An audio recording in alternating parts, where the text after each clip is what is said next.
Can you please start out with your name? My name's Ed Singer. Ah, good. Where in Carroll County did you live? I grew up, I guess my family, we moved here from Baltimore when I was 4. Grew up in Eldersburg. I went to Eldersburg Elementary School the first year that it opened, and then Sykesville Middle School, and ultimately I went to high school at Mount St. Joe, but I lived in Eldersburg until I moved out and got married, and then I moved to Westminster.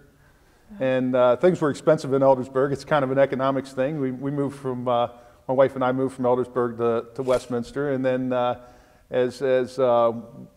we started a family and we had kids, and townhouse got too small for all their stuff, as they put it. And they had bigger toys, so we needed more room. So we moved to Manchester. It was a little less expensive up there. We got a nice house and a few acres, and a lot of room for the kids to grow and play. Oh, that's great.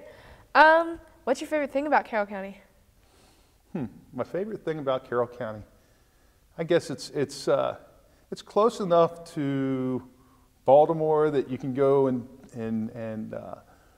do things in the city. Like, we're big Orioles fans and Ravens fans, and it's close enough to that, but it's far enough away from that you don't have to live in the city. We like the open spaces. As a kid, I always liked to go out and play in the streams and catch frogs and things like that, and I always wanted my kids to be able to do that. And in between my military deployments, I got to build a tree house with a zip line with my kids, and we got a trampoline and all that kind of stuff. So it was just it's a nice place for my kids to grow up. They played a lot of sports here. They really enjoyed the schools here, and now that they're young adults and going off to college, it's just been a really good place for them to grow up. I feel that story. I'm going off to college soon myself. Where did you go to high school? I went to Mount St. Joe in Baltimore. That's cool. What was your favorite subject and why?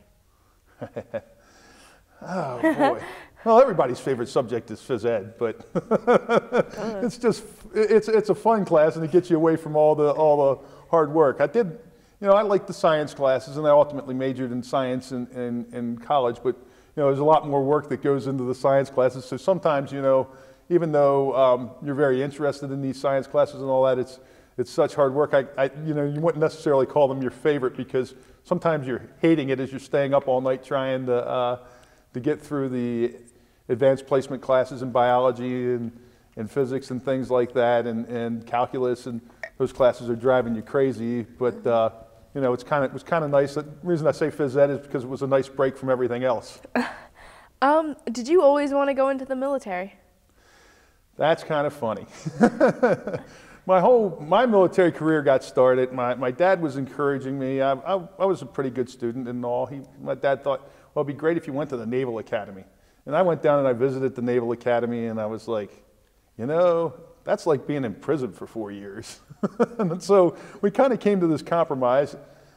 College is expensive to pay for and things of that nature. So I applied for an ROTC scholarship at Western Maryland College at the time, which is now McDaniel. And I got an ROTC scholarship, which paid for my college. And I was kind of iffy on the military and all that. Even all through my college career, it wasn't something that I necessarily wanted to do as a career, but it was a way to pay for college. And things changed as I went through college and I graduated and actually became involved in the military. And I had a contractual obligation for a period of time after I got out of college, but it's kind of funny that I wound up spending 27 years, because I would have never envisioned that when I signed up. This is how I'm going to pay for college, and I'm going to do my time that I owe the government, and then that'll be that. So, what branch did you serve? In the Army. Why did you pick that? Well, quite honestly, because that's what they offered at Western Maryland College at the time, as ROTC, and that's where I wanted to go to school. Where are some places you served?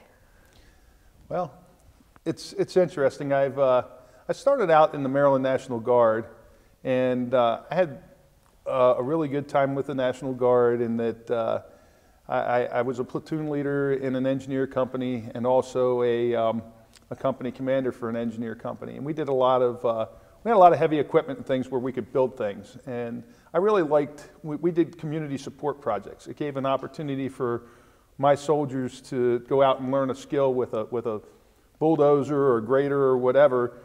We built ball fields for Bell High School out in Western Maryland.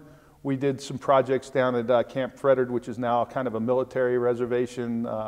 We did all kinds of, we built suspension bridges for the whitewater rafting races out in whitewater kayaking races out in Savage River in Western Maryland. And we did work with what I thought was kind of some of the neatest stuff that we did was we got an opportunity to go out to San Diego, California. Gave a lot of these guys. I was in units in Oakland, Maryland, which is far western Maryland, and also in Reisterstown and whatnot. But it was kind of neat because we took a lot of these guys that were local Maryland National Guard guys and took them out to California, someplace they hadn't really ever been before. And we got to meet a lot of different people out there. But we worked with the Border Patrol to build roads and bridges and things for them to help them be able to better interdict drug trafficking out in California.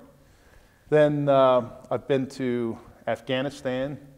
I've been to Iraq.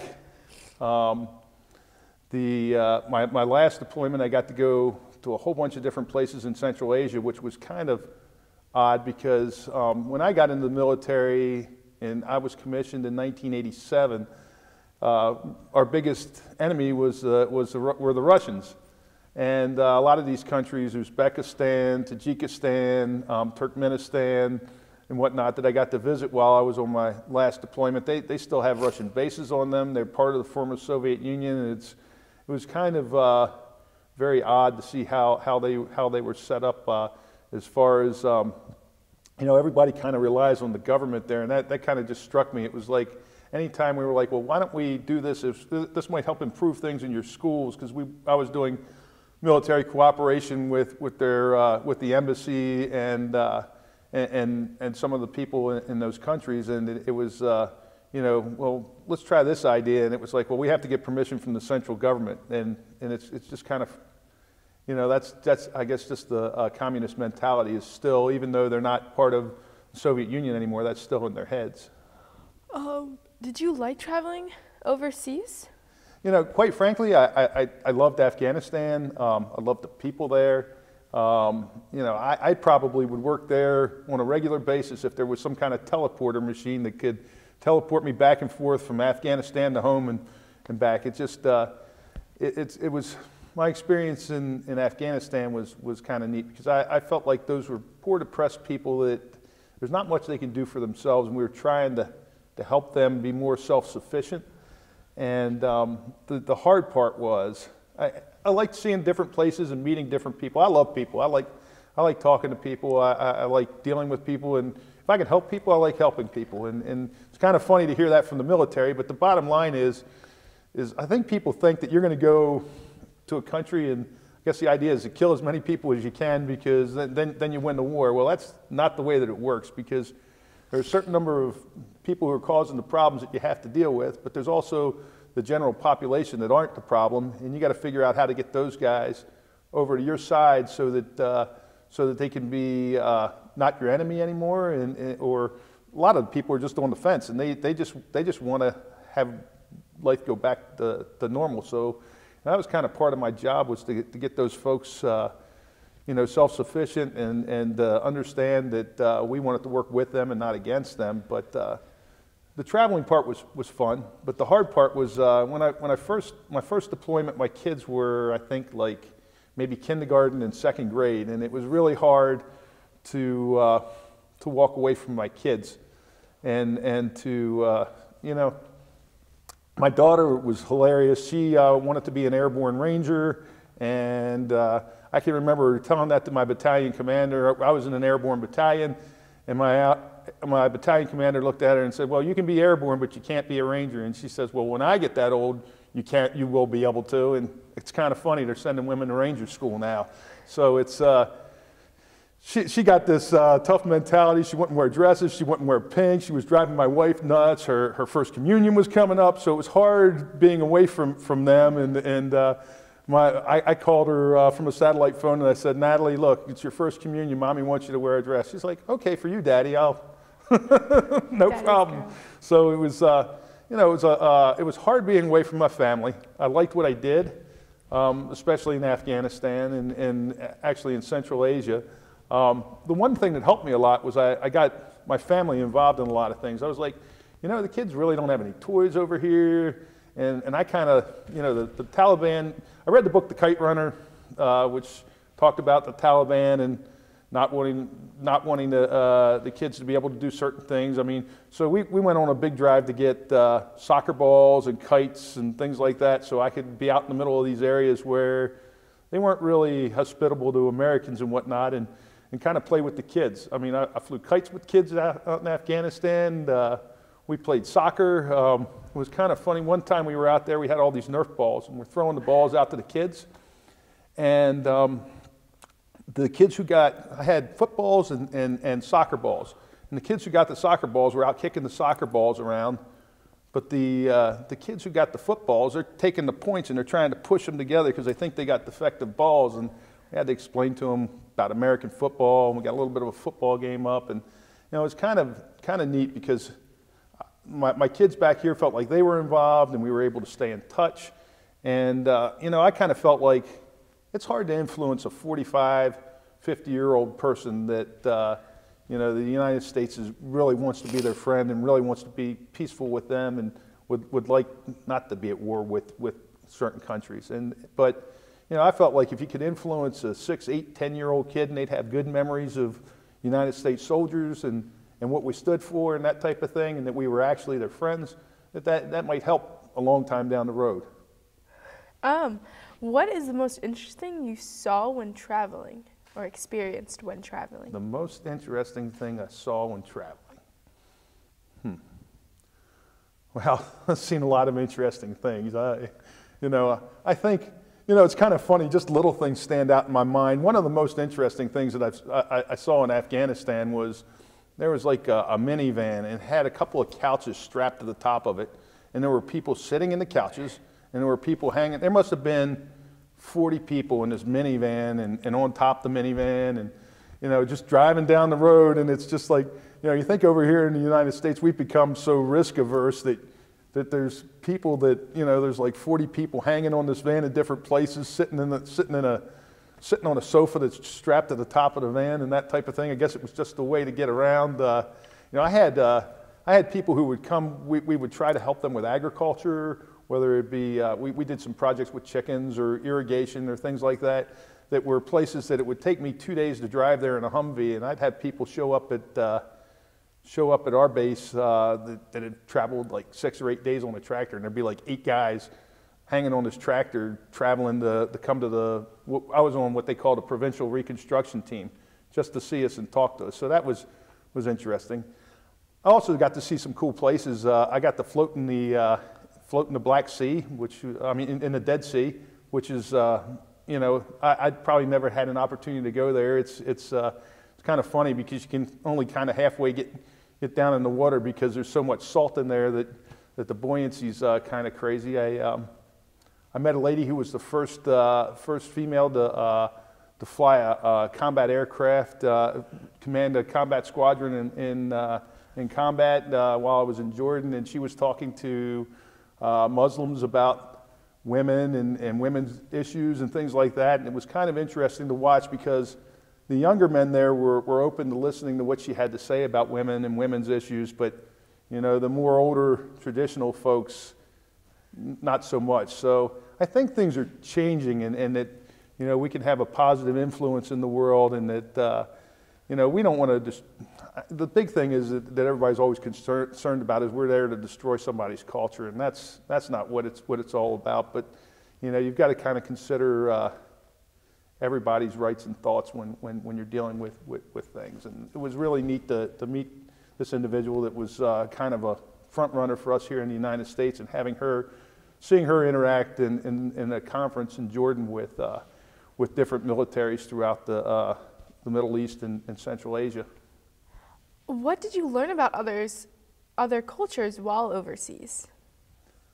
Well, I guess the biggest thing that struck me in Afghanistan was just how poor and depressed these people were, and that I guess I got an appreciation that most people are really good people deep down. It's just a matter of, we don't always get to know them. And just for example, in Afghanistan, we'd travel to these villages that were very far away from the cities. And you might not see people for 8 or 10 hours while you're driving in a Humvee. And you get out to these places that look like they're on the face of Mars. And there's like no water there. They're struggling to survive. They're having a hard time raising any type of crops and just having a hard time eating. People don't have shoes. All the kids are running around barefoot and on pretty rocky, nasty ground and things like that. And nobody there, I got to learn that nobody there could read.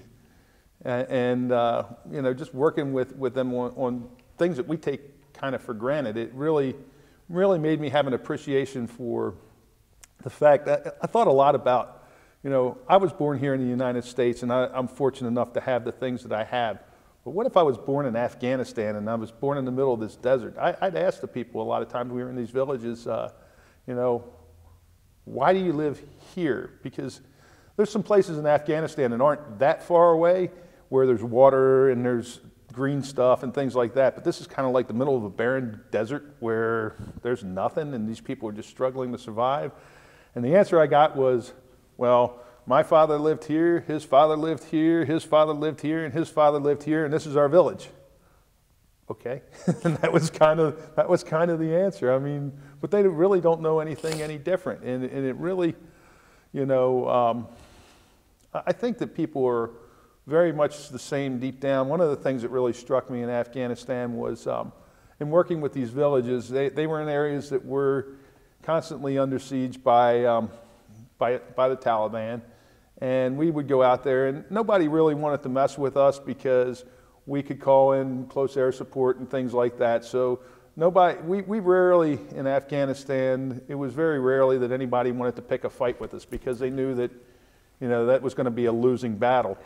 But we'd go out and we'd work with these villages for weeks at a time, and I would leave, and then I would come back, and I would find out the person that I was dealing with had been killed. And it really bothered me from the standpoint of, I felt like it was almost my fault that village elder had been killed. And some guy'd be standing there, and he'd be talking to me, and I'd say to him, well, this person that I dealt with the last time I was here, he got taken and killed by the Taliban. Doesn't that concern you?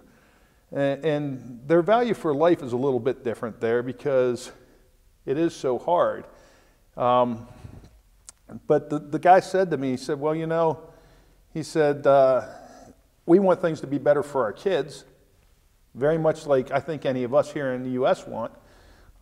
We want things to be better for our kids. So, I'm willing to talk with you and work with you because I think that you're a better choice than the folks who are just trying to, we're trying to work with them, and the opposite side was trying to basically coerce them by force. So it really struck me that they really were concerned about their future generations, and it bothered me to an extent because we value life so much here in the United States that it wasn't that important to them if they got killed because then there'd be somebody else to take their place, and they were more worried about what the future of their village was than their own personal safety. And it was very odd to me that way. The other thing that was kind of really odd was as a civil affairs guy, we were also responsible for if the infantry guys actually accidentally came through and damaged something in the village or killed a kid or something like that. We were responsible for making things right, and it was just strange to me that people in Afghanistan, if you accidentally killed their kid, $50 would make them happy, and they would figure that's done. I mean, obviously, you did something to one of my kids, I'm not going to be that easily satisfied. But it's just, it's just such a tough place there, and they've seen so much devastation, and life is so difficult over there that they view things a lot differently than we do. What is one of your favorite memories about coming home? Well, my most favorite memory is my first deployment when I went to Afghanistan. I told my wife, I said, I'm not coming home at all for R&R because it'll be too hard to go back. Because I said, you know, I'm stuck in this place where it's not real nice, and if I come home, I won't want to go back, and so it's probably not a good idea for me to come home. But I knew in my mind that I had managed it was me and three other people on my team, so we just kind of had to work out when we were all going on R&R, and everybody's like, I'm not going home at Christmas time. I was like, nobody wants to go home at Christmas time? Good, I'm taking the Christmas time slot. So it was, my kids were kindergarten and second grade age at the time, and I didn't tell them I was coming home. So I had my uncle who had been in the military. He was going to pick me up at the airport, and he was sworn to secrecy that I was coming home. So I show up, and it's about a week before Christmas time, and my uncle puts me in the back of his van, and we drive. At the time, my kids were at my sister's house because she was babysitting. My wife was going out somewhere that night. So he goes to my sister's house and leaves me in the back of the van, and he goes in to get my kids, and he tells them that he has a Christmas present out in the car that's too big for him to carry by himself, and he needs them to come in and open up the trunk and help him carry it. So I just remember my kids opened up the trunk. They were shocked, and I jumped out of the trunk, and my kids were crying, and my daughter says to me, she says, "Daddy, what are you doing here?" And I was like, "Well, I came home to visit you guys." And she's like, "Aren't you going to get in trouble? You're going to be AWOL." I was like, "Well, it's not, you know, I'm not AWOL, and it's okay." So after she figured out that I wasn't AWOL, they were just so happy to see me, and I think they hugged me for hours, and they ultimately, they got my mom. My mom showed up, and I can remember she was very proud of me being in the military and all that, but like any mother, she's very worried about me being in the military, and I guess I've always been her baby boy, and even when I went to Iraq, and even in my 40s when I was going overseas, it bothered her.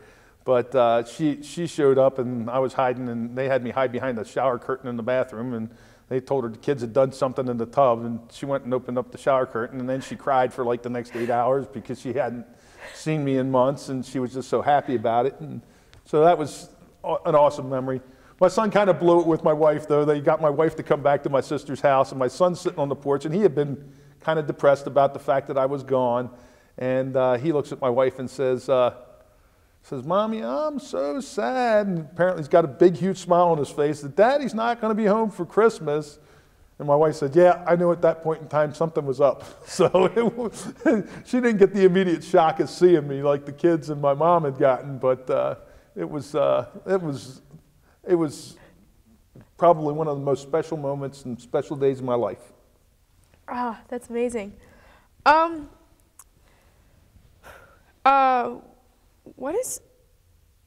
As a future film student, what is your opinion on Hollywood's interpretation of the military? You know, that's funny because I don't like to watch war movies. My wife's like, "I want to go see this and I want to see that." I don't watch them. I don't like it. It bothers me because I've seen, especially in Iraq when I went to Iraq, it was a terrible place, and Afghanistan, we would go a lot of different places, and I'd feel uncomfortable because we were out in the middle of nowhere all by ourselves. But generally, if we ran into a bomb or something over there, it flattened the tire, and we fixed the tire, and we'd go back to base, and that'd kind of be it. I mean, I never felt like I was in extreme danger there. But having been in Iraq, there were a lot of what they called EFPs, which were basically coming from Iran. The bombs that we saw in Afghanistan there were a whole bunch of munitions left over from them fighting with the Soviets, and that area's been contested for years, and there was all this stuff out there, and people would put a fuse in it, and you know, they'd blow something up in the road, and it wouldn't be a big deal. But these bombs that were going off in Iraq were, I mean, we saw people decapitated and things like that, and I've seen enough of that stuff live that I don't want to go see how Hollywood's going to dramatize it. So quite honestly, I don't know how I feel about how Hollywood portrays the wars, because I don't go watch that stuff. I'd rather go watch a comedy or something else that, I'll go watch an animated movie or a comedy or whatever, but if it comes to Saving Private Ryan or, the Sniper movie or whatever, not my thing. I don't need to see it. Good, I'm going to be writing comedies. You can go watch my movies. Okay. What is the most important thing you learned when in service? Most important thing? Well, it's kind of funny, because the most important thing that I think and anybody can learn anywhere is integrity. Being honest with people, whether it's your chain of command in the military, and we're all humans and we all make mistakes.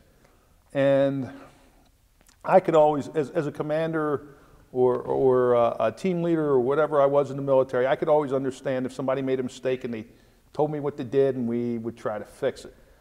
But one of the things I've always told my kids growing up, and one of the things that's been instilled in me by the military, and I can give you a number of different examples, is don't lie to people.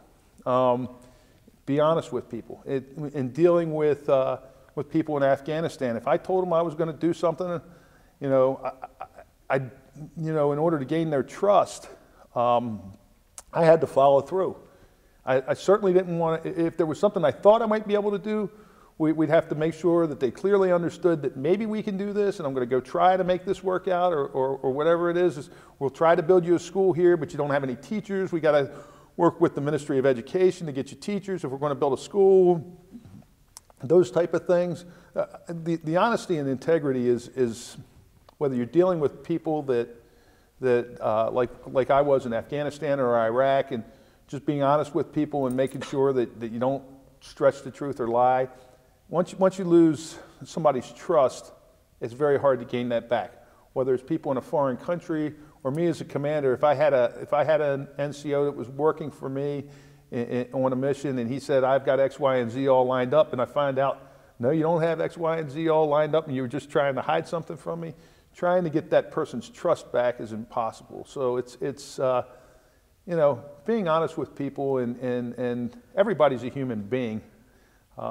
Just dealing with people as people is probably the most important thing that I've learned in the military and throughout my life. Do you have any advice for teenagers and young adults going into the military? Well, I mean, the military's a great opportunity. It's and you can become whatever you want to become there. I mean, I know a lot of folks that are enlisted people that are very happy doing the job that they do and would never want to be an officer in the military, and that's the farthest thing from their minds. There's opportunity to be an officer and lead troops and things like that. There's so much opportunity for you there. It comes down to anything though in life. You got to work hard at it. It's a lot of physical challenges, a lot of mental challenges. Regardless of whether somebody wants to go into the military is just to serve for a period of time, and I really don't think you can know until you get there to find out whether you like it or not. Because if you're just going there to serve for a period of time, you're going to get a lot of skills out of there that other people won't have. Whenever I've had in the civilian world, I work as the environmental health director at the health department here in Carroll County. And folks that I've had that have come out of the military, I can always trust that if they tell me they're going to get something done, it's going to get done.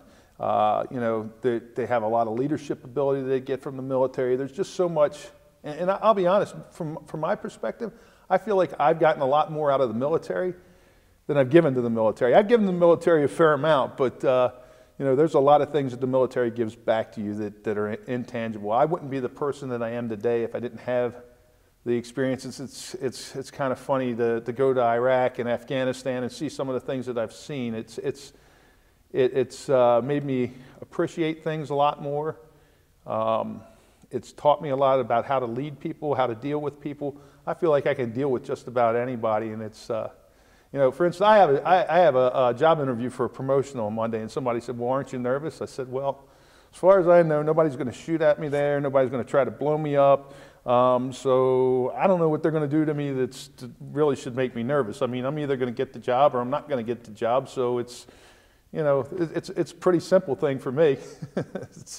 And I feel like, there's a lot of things I can talk about from the military that I can say, you know, I have this leadership ability, and if you want me to give this organization direction, and you want me to make sure that people are doing what they're supposed to be doing and hold them accountable, I've had a lot of opportunity to learn those types of things in the military on how to do those things. Thank you. Okay, thank you. Very much.